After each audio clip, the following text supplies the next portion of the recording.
शाखा का उपनिषद कठोपनिषद के नाम से जाना जाता है।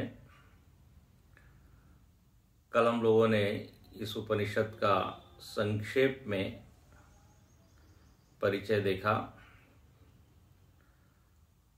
इसमें 2 वल्लियां हैं, दो अध्याय है और कुल मिला के 6 वल्लियां हैं। इस ग्रंथ के आचार्य यमराज हैं और शिष्य जो है वो नचिकेता है। इनके मध्य में संवाद हुआ। वो संवाद अति सुंदर है, गहन है, दिव्य है। ब्रह्म विद्या का बहुत ही प्रभावी ढंग से यमराज जी ने निरूपण किया है। अब जैसा कि आप जानते हैं, आप लोग पीछे पढ़ चुके हैं, उपनिषद का प्रारंभ शांति मंत्र से होता है। इस ग्रंथ में भी शांति पाठ है। हमारे गुरुजी ने एक बहुत अच्छी बात कही, कई बार शांति मंत्र को शांति पाठ कहते हैं और पाठ का अंग्रेजी में कई बार उसका स्पेलिंग कर देते हैं PATH। तो उन्होंने कहा ये शांति पथ है, शांति मंत्री है, शांति पथ है। संस्कृत में बोलेंगे शांति पाठ, हिंदी में बोलेंगे शांति पाठ। तो यहाँ पर गुरु और शिष्य दोनों मिलके भगवान के चरणों में प्रार्थना करते हैं।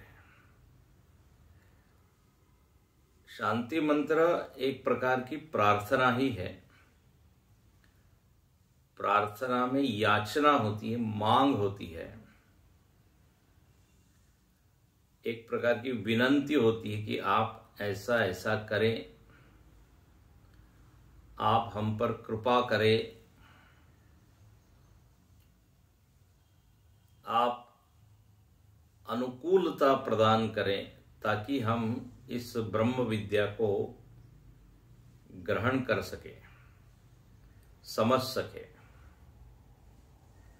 तो बड़ी विनम्र प्रार्थना यहां पर होती है। भगवान के सामने ही हमको मांगना चाहिए। यदि मांगने की बात है तो बोले आप मांगिए भगवान से। और भगवान कहते हैं खुले दिल से मांगिए। यदि आप हमको अपना समझते हैं तो भगवान ये स्वतंत्रता देते हैं। भाई अपने से ही तो हम मांग सकते हैं ना। कोई दुख हो, संकट हो तो हम फोन किसको करते हैं? कोई अनजान व्यक्ति को तो नहीं करते हैं। पहले हमको याद उसी की आती है जो हमारे सबसे निकट हो। कोई पड़ोसी हो लेकिन उससे संबंध न हो तो शायद उसको हम याद न करें, लेकिन जो दूर रहता है उसको जरूर याद करेंगे, क्योंकि वो दिल से निकट है। तो यहां पर भगवान से इनका प्रेम है, भक्ति है, इसलिए भगवान के चरणों में ये एक बड़ी मीठी प्रार्थना है। मांगना चाहिए तो ऐसी चीजें मांगनी चाहिए।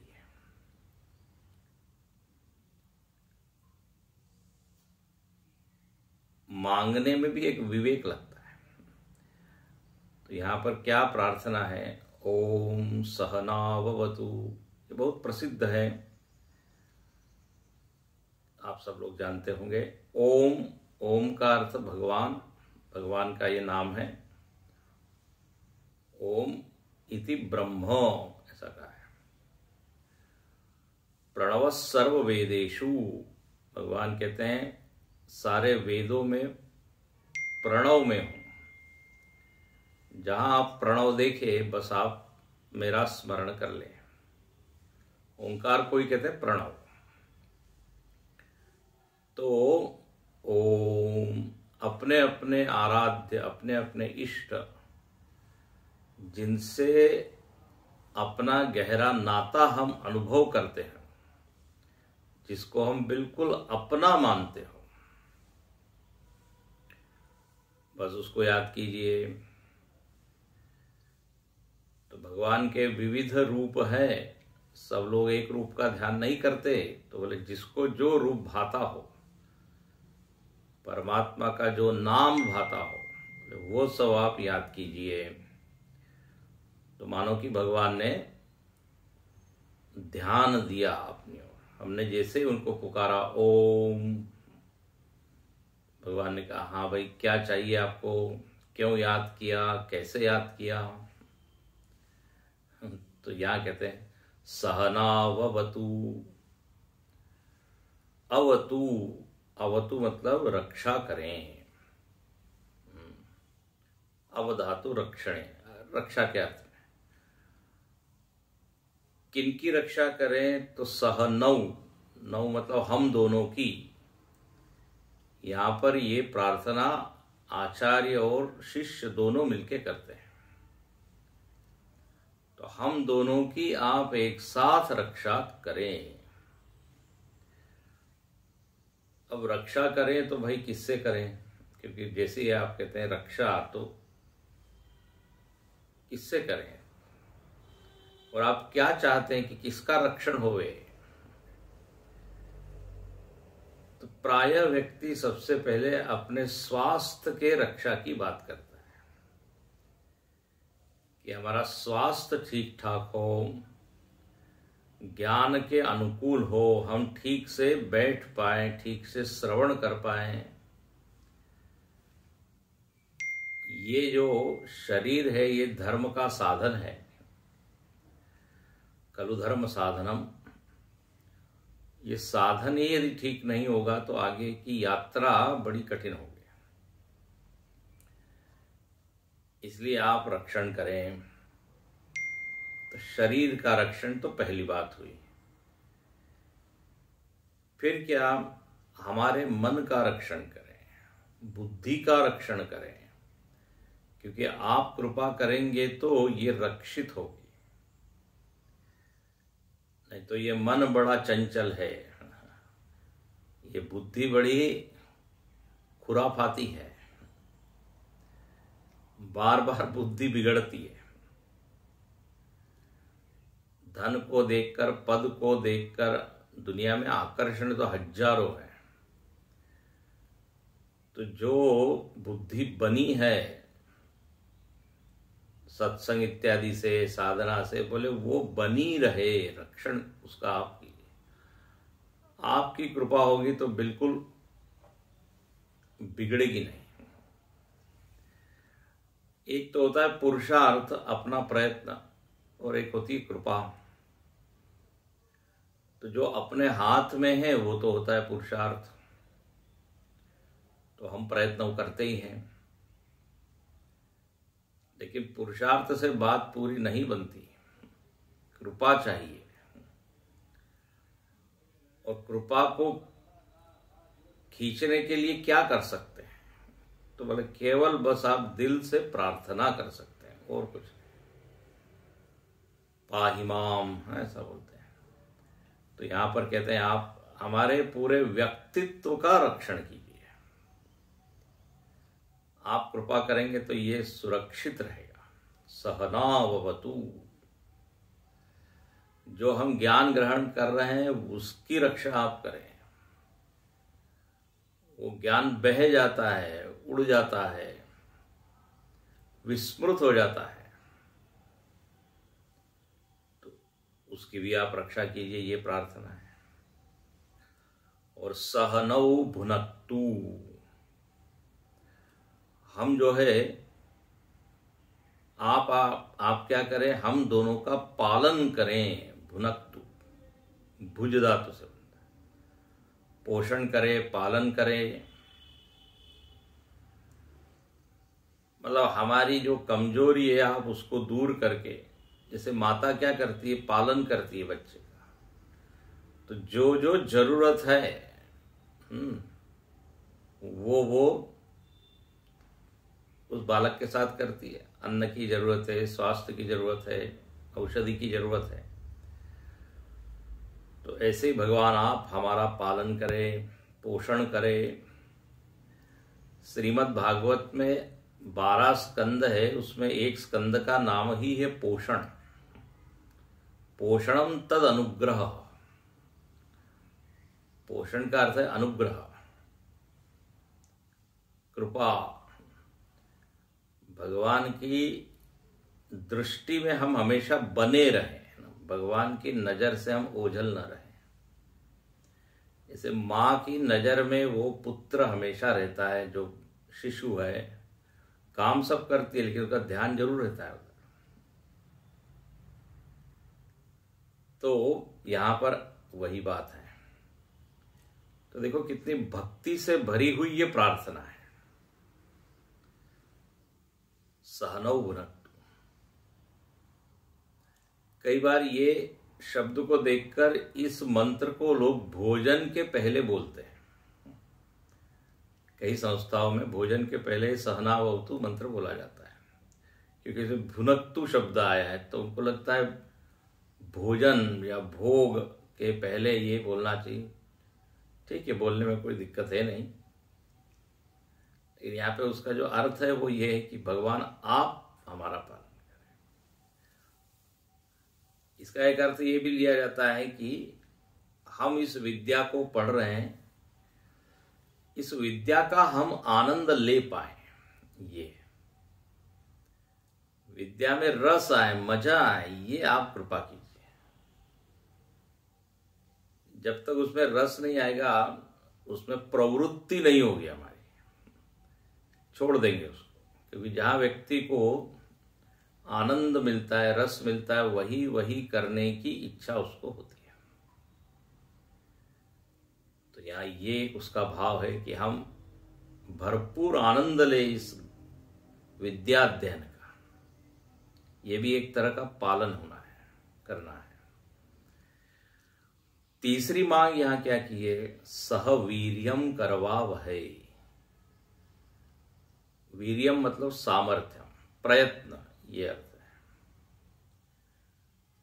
बोले हम मिल के प्रयत्न करें, विद्याजन्य सामर्थ्य का संपादन करें। मतलब इस विद्या की प्राप्ति के लिए जिस जिस शक्ति की जरूरत है वो शक्ति आप प्रदान करें। हम दोनों को आप सामर्थ्य दें। देखिए मतलब यह ऐसा है कि जब सत्संग होता है तो सत्संग में तो दोनों होते हैं, श्रोता और वक्ता, गुरु और शिष्य, आचार्य और अंतेवासी। एक शब्द आता है शिष्य के लिए, अंतेवासी, जो भगवान, जो गुरु के बिल्कुल साथ रहता है, निकट रहता है। तो यहां पे बहुत प्यारी मांग की है। बोले हम दोनों मिलके इस ज्ञान को समझने का प्रयत्न करें। दोनों का अर्थ ऐसा है कि शिष्य को पूरी तन्मयता के साथ श्रवण करने का प्रयत्न करना चाहिए। वो जब तक तन्मय नहीं होगा, ट्यून नहीं करेगा अपने मन को आचार्य की वाणी के साथ, मन के साथ, तब तक ग्रहण नहीं होगा। वो दूरी न बनाए रखे, मन से बिल्कुल जुड़ जाए। तो ये शिष्य की ओर से होना चाहिए। श्रद्धा भरपूर हो, चित्त एकाग्र हो, बुद्धि सूक्ष्म हो, शरीर स्वस्थ हो, ये सब होगा तो ग्रहण अच्छा होगा। तो हम ये प्रार्थना करते हैं, मानो शिष्य ये कह रहा है कि हमें वो आप सब चीजें दे दीजिए, जो इस ज्ञान के अनुकूल हो। और उसी तरह आचार्य में भी वह बल होना चाहिए जिससे वह ज्ञान को ट्रांसफर कर सके, शिष्य के हृदय में स्थापित कर सके। तो उसकी सामर्थ्य जितनी अच्छी होगी इस कार्य के लिए, उतना वो प्रभावी ढंग से अपने ज्ञान को सामने रख सकेगा।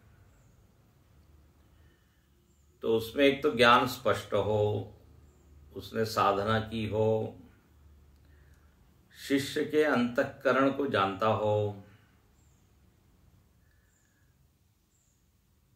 तो जब ये आचार्य में ये सब सामर्थ्य होती है और शिष्य में जो अभी हमने बताई वो सब क्वालिटीज होती है, समर्पण की उसमें वृत्ति हो, जिज्ञासा की वृत्ति हो, तो यह ज्ञान का आदान प्रदान, हाँ, ये जो एक क्रिया हो रही है अध्ययन की, वो बड़ी सुखद, बड़ी सुंदर होती।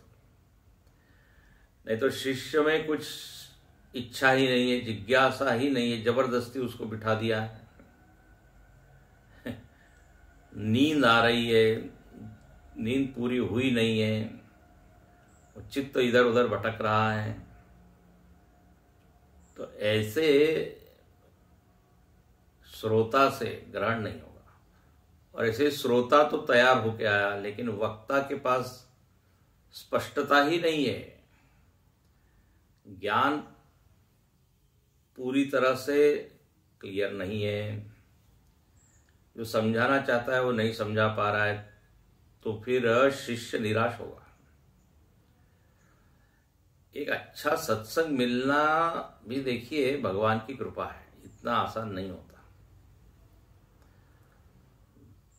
बिनु सत्संग विवेक न होई और राम कृपा बिनु सुलभ न सोई। ये एक बहुत बड़ा फैक्टर है, राम कृपा।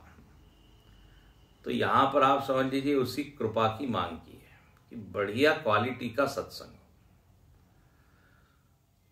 दोनों के लिए जो आवश्यक गुण है वो आप प्रदान कर दीजिए बस,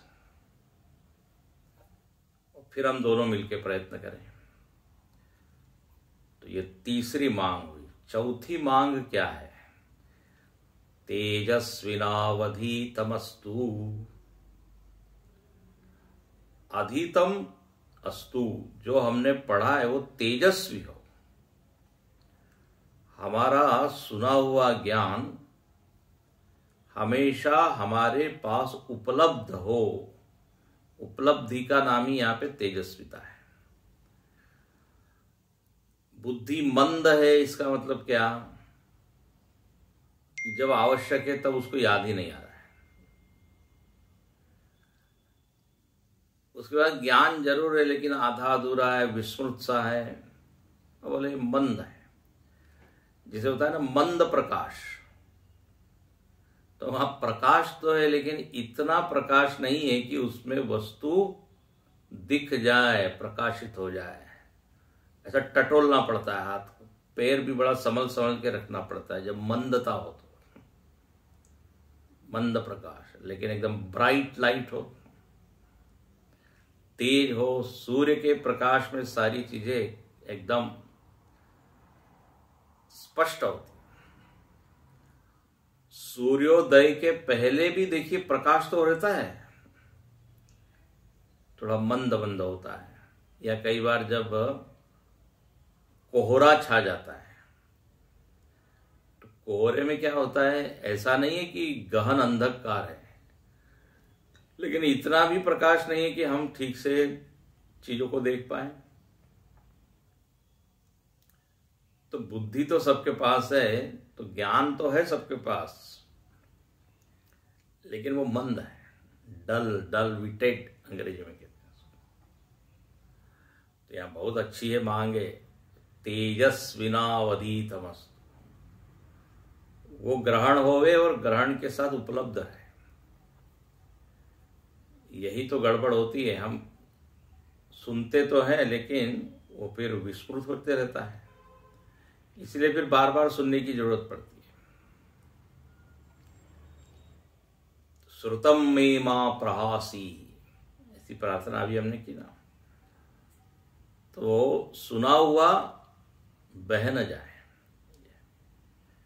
कई बार इसके ऊपर हम चर्चा कर चुके हैं। कार्य काले समुत्पन्ने, जब कार्य की जरूरत होती है उसी समय वो उपलब्ध होना चाहिए, नहीं तो नसा विद्या न तद धनम, वो धन कोई काम का नहीं है जो समय आने पर हम खर्च न कर सके। फिर क्या, वो कोई पैसा केवल पूजा करने के लिए थोड़ी रखा है, मैंने है लेकिन खर्च नहीं कर सकते, फिर क्या है।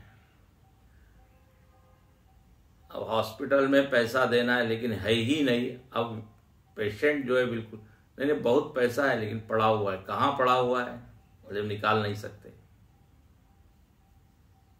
अब उसको यदि वहां पे तुरंत देने की जरूरत है तो फिर अनुपलब्ध हो गया ना वो। अनुपलब्ध ज्ञान समझ लीजिए वो ज्ञान है ही नहीं। तो तेजस्वी हो जब आवश्यक हो, परीक्षा जब चल रही हो तब हमारी बुद्धि में सारे प्रश्नों का उत्तर आ जाए। हॉल से निकलने के बाद या फिर पहले यदि रहे तो उससे तो परीक्षा पास नहीं होगी ना। वो तो जिस क्षण पेपर सामने है और लिखना है उस क्षण याद आना चाहिए। तो ये एक बुद्धि की सामर्थ्य भगवान आप हमको प्रदान करें। और अंतिम बात यहाँ की है, मा विद्विषावहे। अब इस पंक्ति का संबंध गुरु और शिष्य के संबंध से, कि आपस में जो एक रिश्ता हो, नाता हो, वो बहुत सकारात्मक हो, गाढ़ा हो, दृढ़ हो, पक्का हो, उसमें किसी भी प्रकार की खटास ना हो। तो कहते हैं ना, दूध और पानी बिल्कुल मिले रहते हैं लेकिन नींबू की कुछ बूंदे गिर जाती है तो वो अलग अलग हो जाते हैं। तो ये संबंधों में कुछ विकार आ जाता है। यानी लिखते हैं विद्वेष न रहे, आपस में द्वेष न करें, परस्पर द्वेष न करें। बस एक वृत्ति का नाम लेके आप सारी वृत्तियों को ले लीजिए, जितनी नकारात्मक वृत्तियां हैं। ये वृत्तियों से संबंध बिगड़ेगा, संबंध बिगड़ेगा तो वक्ता को मजा नहीं आएगा सुनाने में, सुनने वाले को आनंद नहीं आएगा। बुद्धि यदि क्लाउडेड हो, अभिमान हो या ईर्ष्या हो या गुस्सा हो। अब शिष्य को डांट दिया समझ गुरु ने, अब वो क्लास में बैठा हुआ है लेकिन उसको इतना बुरा लग रहा है, पूरा ध्यान उसका उसी में, क्यों डांटा और हमको ही डांटते हैं। अब मन में इस तरह का यदि वातावरण हो, फिर इधर ब्रह्म विद्या का उपदेश हो रहा हो तो क्या क्या अंदर जाएगा।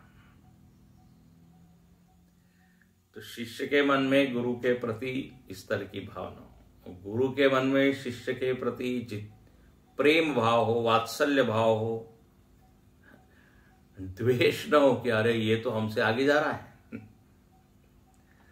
हालांकि अच्छे गुरु जो होते हैं वो तो यही कहते हैं कि शिष्य हमसे आगे निकले। पराजय जो गुरु है वो यही चाहता है। तो यहां पर भाव ये है कि स्वस्थ नाता हो, मां विद्विषावहे। ये 5 चीजें भगवान के चरणों में समझ लीजिए वो रख रहे हैं, बोले ये आप 5 चीजें दे दीजिए। ओम शांति शांति, और 3 बार शांति है।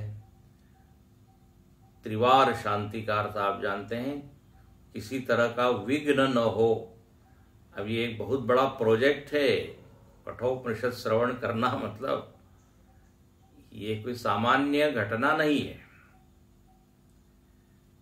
अब बोले देख लेते हैं, सुन लेते हैं, थोड़ा बैठ लेते हैं, ऐसा उसमें भाव रहेगा तो उसका कोई फायदा नहीं होगा। ये once in a lifetime वाली चीज है, ऐसा कहते हैं। उपनिषद ब्रह्म विद्या का अध्ययन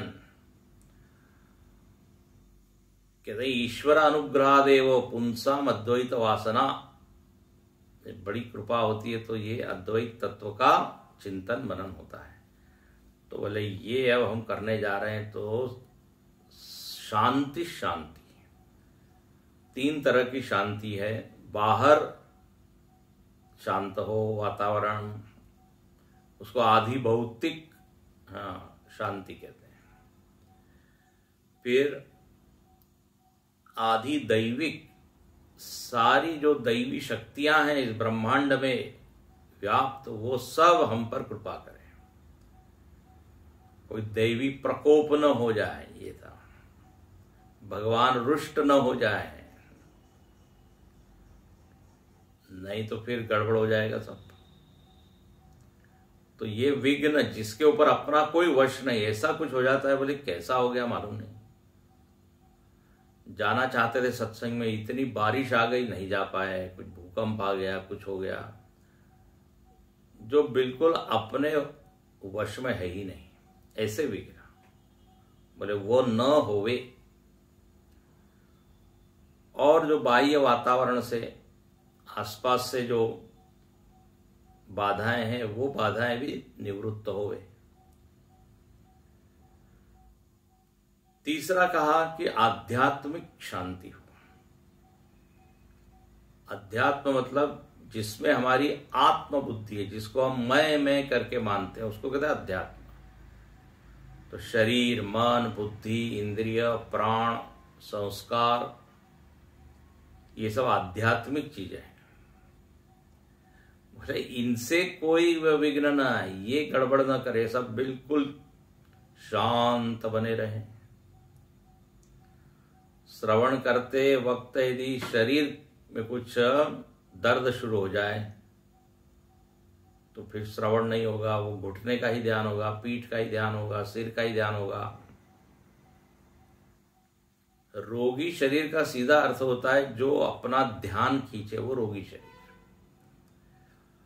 शरीर जब स्वस्थ होता है तो हमको भान भी नहीं रहता कि हमारे पास शरीर है। तो बस बस ऐसा ही बना रहे, कम से कम श्रवण काल में, नहीं बाद में भी रहे, लेकिन श्रवण काल में तो एकदम 100% फिट रहे। फिटनेस की बात आजकल लोग करते हैं। शरीर यदि फिट रहेगा तो जीवन का आनंद ले पाते हैं, खाने पीने का भी खूब आनंद ले पाते हैं, घूमने फिरने का आनंद ले पाते हैं। तो सामान्य दुनिया का आनंद के लिए शरीर ठीक चाहिए, तो आध्यात्मिक साधना के लिए तो बोले ये ताप या विघ्न न हो जो शरीर से उत्पन्न होते हैं, जो मन से उत्पन्न होते हैं। गुरुजी कई बार कहते हैं, सुनते सुनते अश्रद्धा हो जाए, ये आदि भौतिक आध्यात्मिक विघ्न है।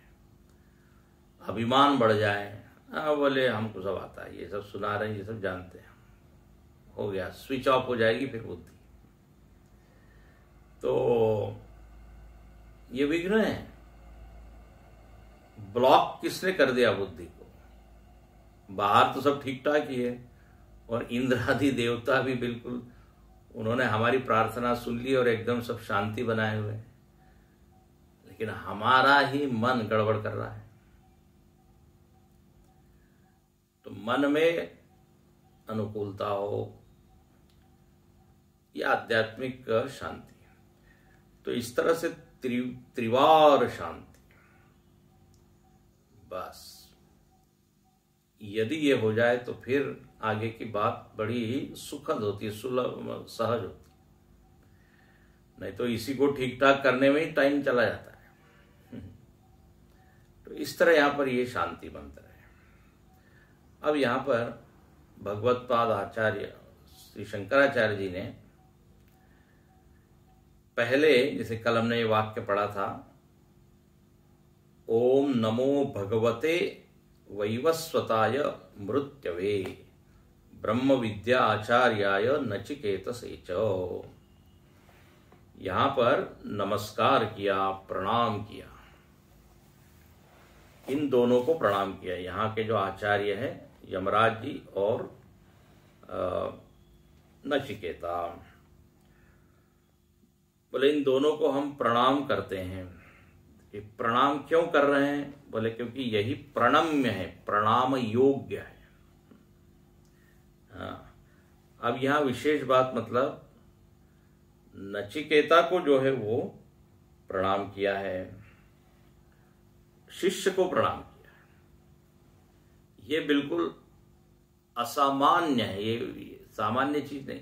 आचार्य को प्रणाम करना ये तो सामान्य है, लेकिन यहां शिष्य को भी प्रणाम किया, क्योंकि नचिकेता जो है एक जिज्ञासु है, उत्तम मुमुक्षु है, परम विरक्त है। नचिकेता में जिज्ञासा है, ज्ञान की प्राप्ति के लिए वो आया है। और देखिए, जिज्ञासा या ये मुमुक्षा ये तभी बनती है जब वैराग्य हो। बिना वैराग्य के मुमुक्षा आती नहीं। विरक्त अंतःकरण में जिज्ञासा का क्या होता है? अंकुरण होता है। यदि भूमि ऊसर हो, ऊसर बीज बये फल जथा, कहते बंजर भूमि में कोई फसल उत्पन्न नहीं होती। जहां पत्थर है, उपजाऊ है ही नहीं वो भूमि, तो चाहे जितनी वो प्रयत्न करें वो अंकुरण होता नहीं। तो आसक्त चित्त है, राग द्वेष से भरा हुआ चित्त है, उसमें जिज्ञासा का अंकुरण कहाँ होगा? उसको याद ही नहीं है कि ये भी कोई ज्ञान है और इसको भी प्राप्त करना चाहिए। तो ब्रह्म विद्या की जो अभिलाषा है वो विरक्त अंतःकरण में। और यहां नचिकेता को जब प्रणाम किया है तो ऐसे चित्त को प्रणाम किया है जो बढ़िया क्वालिटी का चित्त है, केवल शरीर को नहीं है। ऐसा अंतःकरण, ये बड़ा रेयर अंतःकरण है, दुर्लभ अंतःकरण है, जो कि ब्रह्म को जानना चाहता है। लोग तो दुनिया को ही जानना चाहते हैं, दुनिया के देशों को जानना चाहते हैं, वहां के क्या अलग अलग दर्शनीय जो स्थान है, हाँ, उसको देखना चाहते हैं। ब्रह्म को कौन देखना चाहता है? परमे ब्रह्मणि कोपि न सकता, पर ब्रह्म में आसक्त नहीं है कोई। तो यदि कोई ऐसा दिखता है तो ये विशेष है, इसलिए यहां पर ये नमस्कार है। और देखिए वैराग्य क्यों आया है उसमें? अभी हमने कहा जिज्ञासा के लिए वैराग्य चाहिए। वो वैराग्य कैसे उत्पन्न हुआ या कैसे होता है? तो ऐसा कहा, विवेक से वैराग्य उत्पन्न होता है, विवेकजन्य वैराग्य। वैराग्य विचार के कारण मन की एक स्थिति बनी। अच्छा, विवेक मतलब क्या है? विचार मतलब क्या? जवाब क्या है?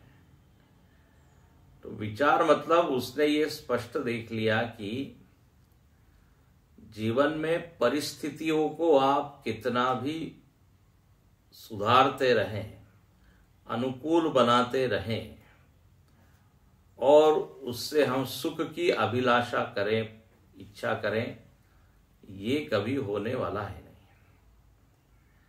इसको कहते हैं परिस्थितिवाद। परिस्थिति को ठीक ठाक करके हम सुख चाहते हैं।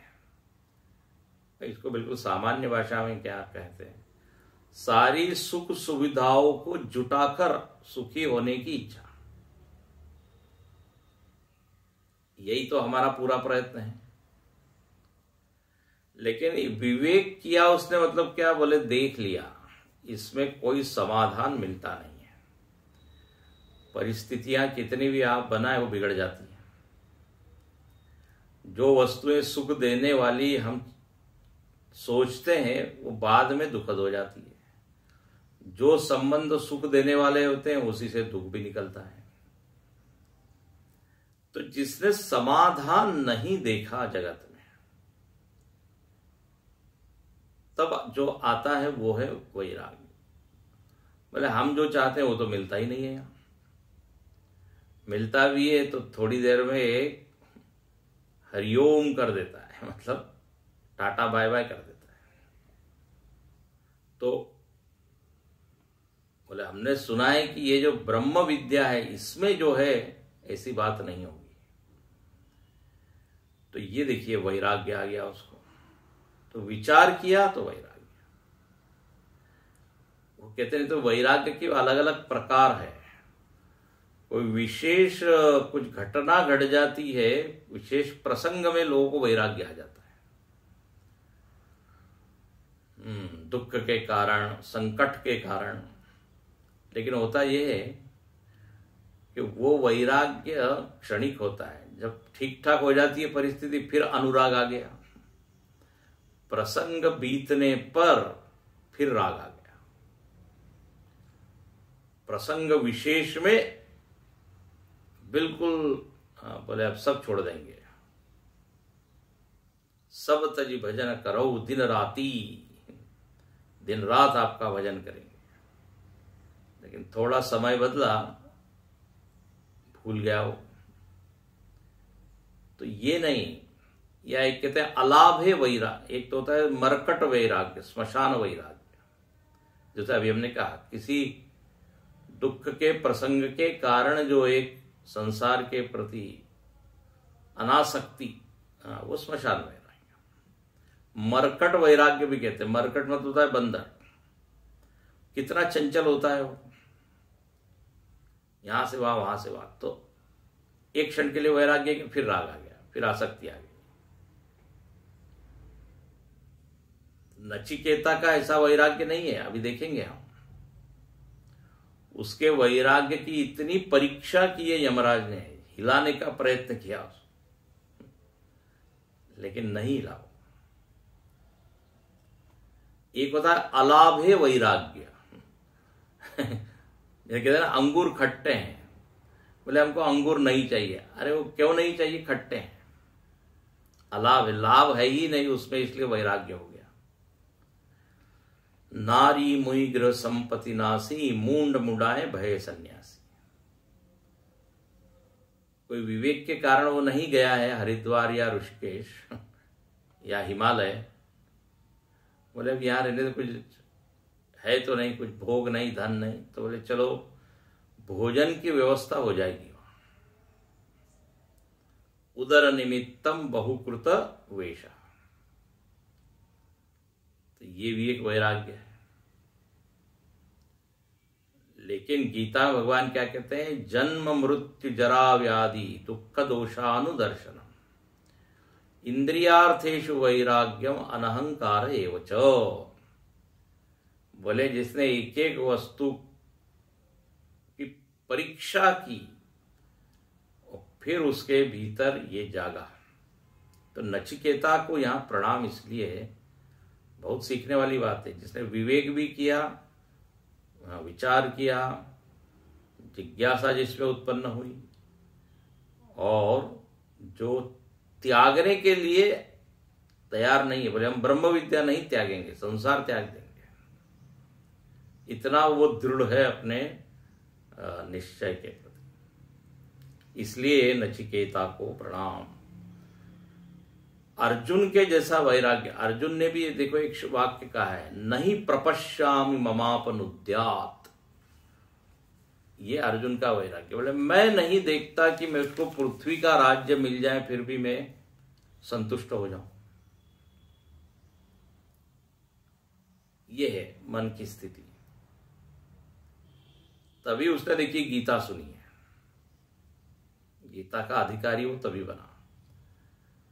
ममाप यच्छोकमुच्छोषणम इंद्रियाणाम अवाप्य भूमा वसवत्न वृद्धम राज्यम सुराणाम अपि चाधिपत्यम। निष्कंटक राज्य भी मिले तो भी मैं नहीं देखता कि कुछ समाधान होगा। तो जिसको अब पूर्णता चाहिए, पूर्ण शांति, पूर्ण तृप्ति, तो उसके लिए वो सब कुछ बलिदान करने के लिए क्या है, तैयार है। तो नचिकेता में ये दिखता है।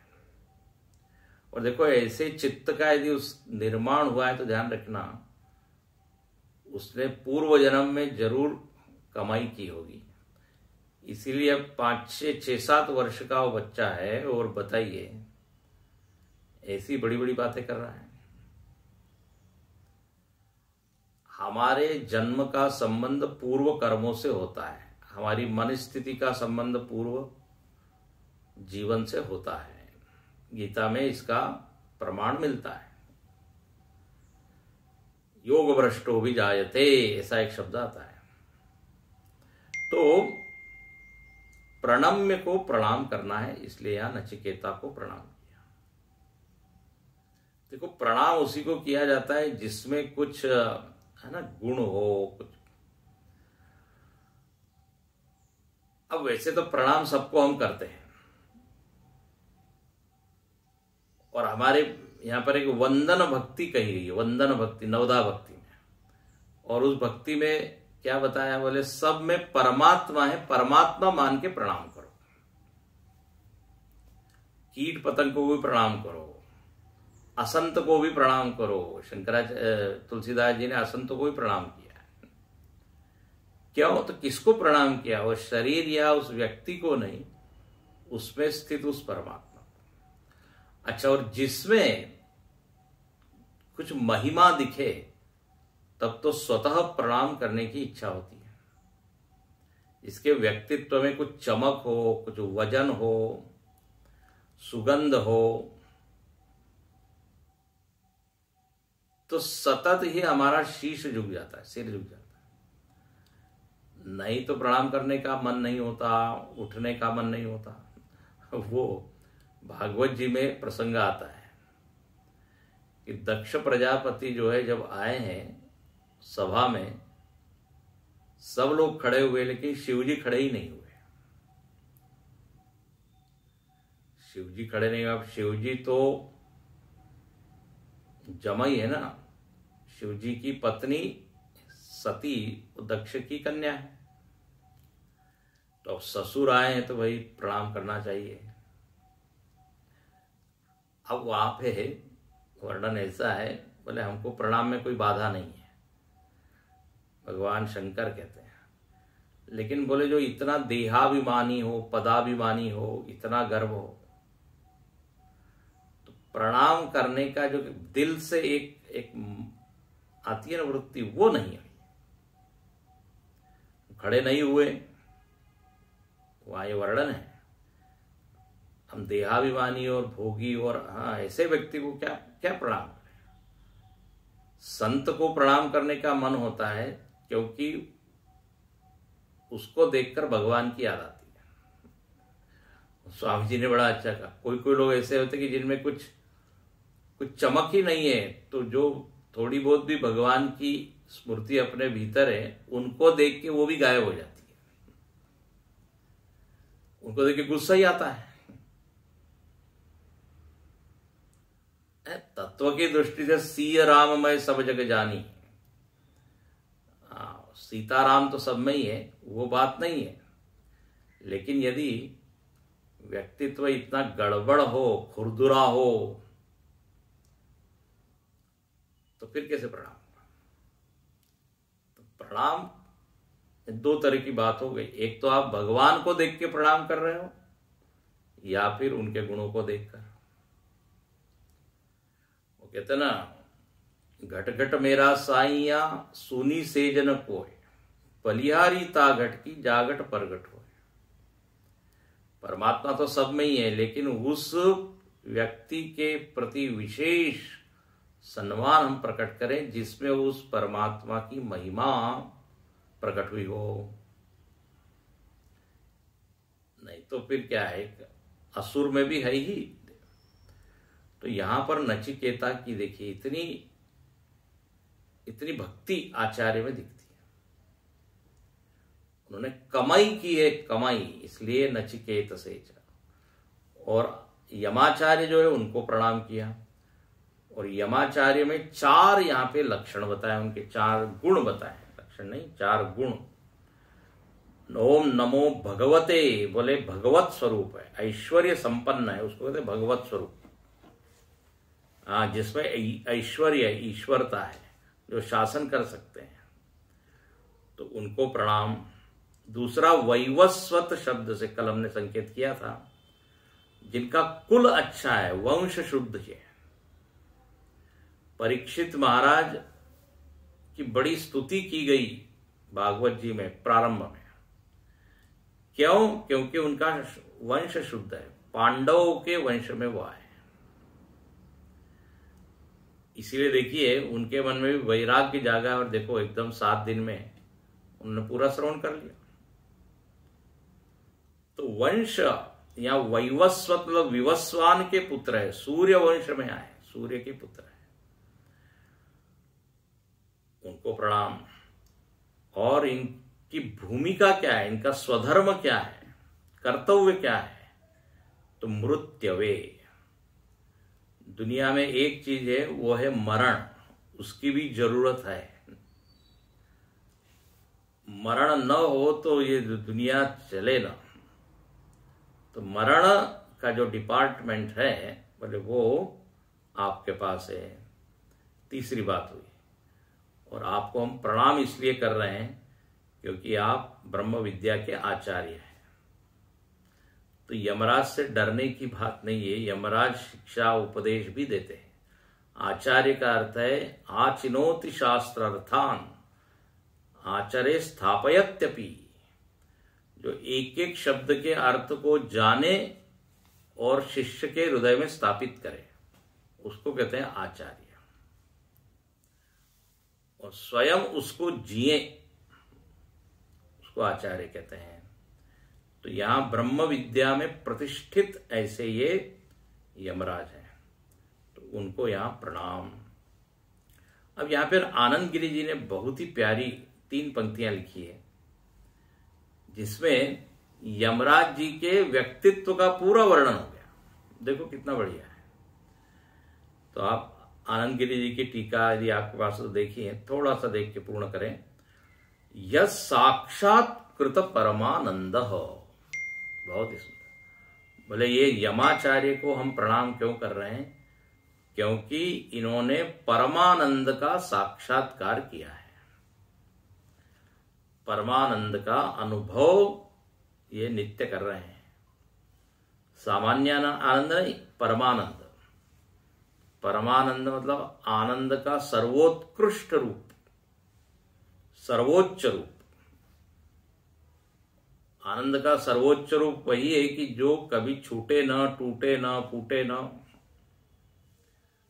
हाँ, जो गहरा हो, गहरा हो, शुद्ध उच्च आनंद के यही लक्षण बताए, जो नित्य हो, जो गहन हो, जो कभी हमसे दूर न हो।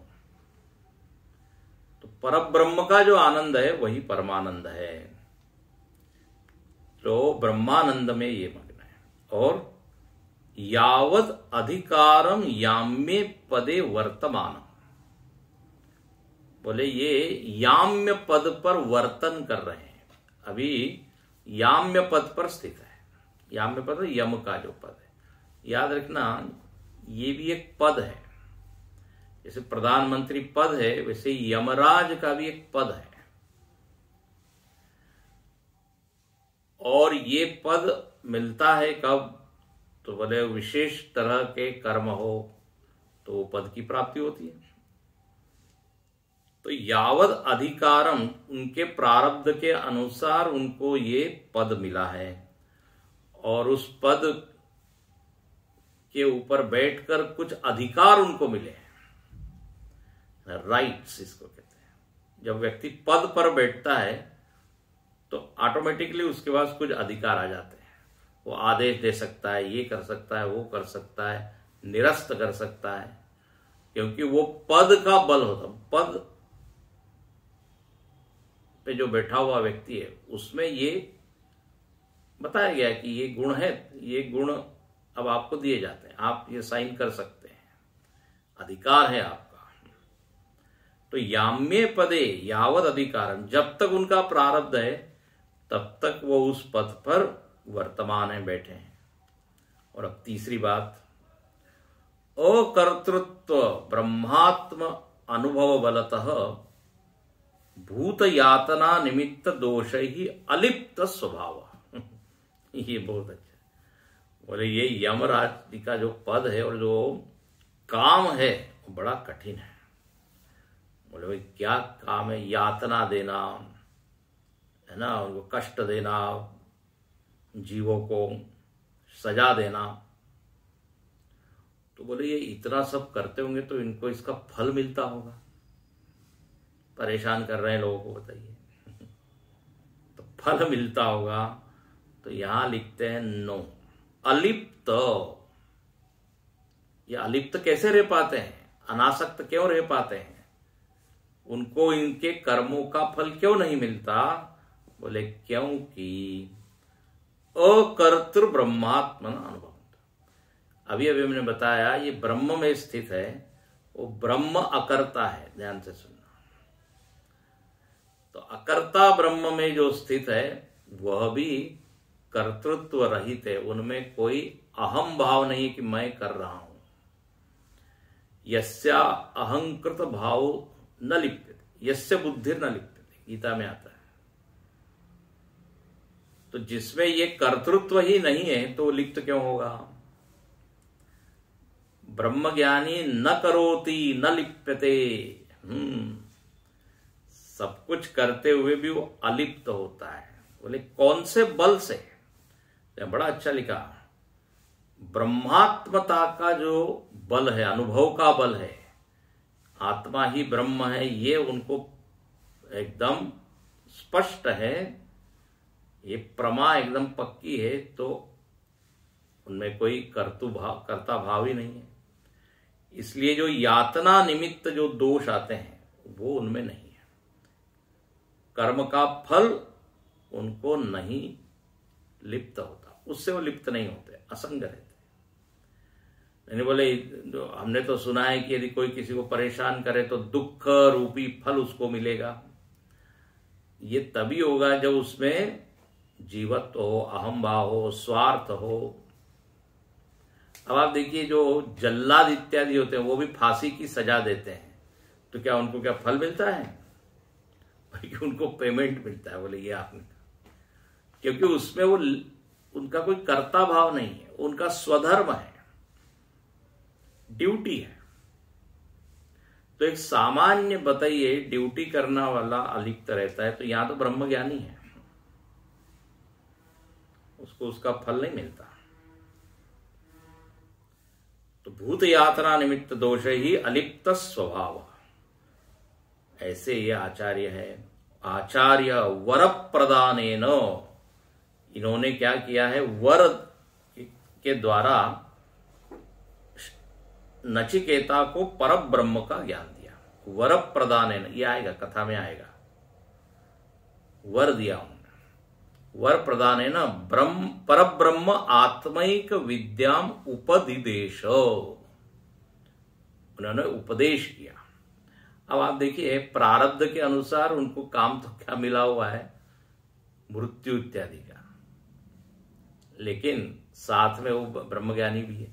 इससे एक बहुत बढ़िया संकेत मिलता है कि केवल गुफा में बैठने वाला ही ब्रह्मज्ञानी नहीं हो सकता। केवल रमण महर्षि और सुखदेव जी और शंकराचार्य जी ही ब्रह्मज्ञानी नहीं हो सकते, जनक राजा भी ज्ञानी हो सकते। अब बताइए यहां पे इनका कर्म तो क्या है, यातना देना, लेकिन ब्रह्मात्मैक्य ज्ञान इनको है। तो कर्म के भेद से ज्ञान का भेद नहीं होता। कर्म तो प्रारब्ध के अनुसार जो उनको करना है वो करते रहेंगे। तो यावद अधिकारम लिखा है, याम्ये पदे। लेकिन यदि कोई जिज्ञासु है तो उसको ब्रह्म ज्ञान भी दे रहे हैं। तो पर ब्रह्म आत्मैक विद्या, यहां पर बात यह है बहुत सुंदर कि वेदांत में ये बताया कि तुम आत्मा हो, इतना ही नहीं, आत्मा ब्रह्म है। ऐक्य की जो वृत्ति है वो यहां पर उन्होंने सुनाई।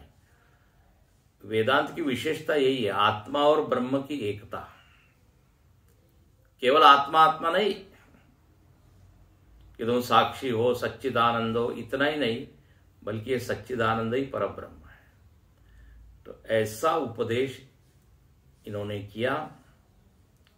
तो ऐसे आचार्य को प्रणाम। और जब किसके लिए किया? नचिकेता के लिए। यस्मई, कस्मई, किसके लिए? तो बोले नचिकेता से, नचिकेता के लिए। तो आचार्य को भी प्रणाम और शिष्य को भी प्रणाम। इसलिए यस्मै च उपदिदेश ताभ्याम नमस्कुर्वन् आचार्य भक्ते विद्या प्राप्ति अंगत्वम दर्शयति। बोले नमस्कार दोनों को करते हुए, कुर्वन, नमस्कार दोनों को कर रहे हैं शंकराचार्य जी, ये दिखा रहे हैं कि यदि ऐसे आचार्य हो और ऐसे शिष्य हो तो दोनों का सम्मान करना चाहिए। भक्ति अंगत, ब्रह्म विद्या अंगत्वम, यहां कलम देखेंगे, ये अंग है, ब्रह्म विद्या का अंग है। ये भी एक तरह का कर्तव्य है ना, ऐसा। तो इस तरह यहां प्रणाम किया। और फिर अथ काठकोपनिषद, इसके बाद अब कठोपनिषद के ऊपर भाष्य लिखते हैं। पहले एक प्रस्तावना भाष्य है, संबंध भाष्य, और फिर मंत्र का प्रारंभ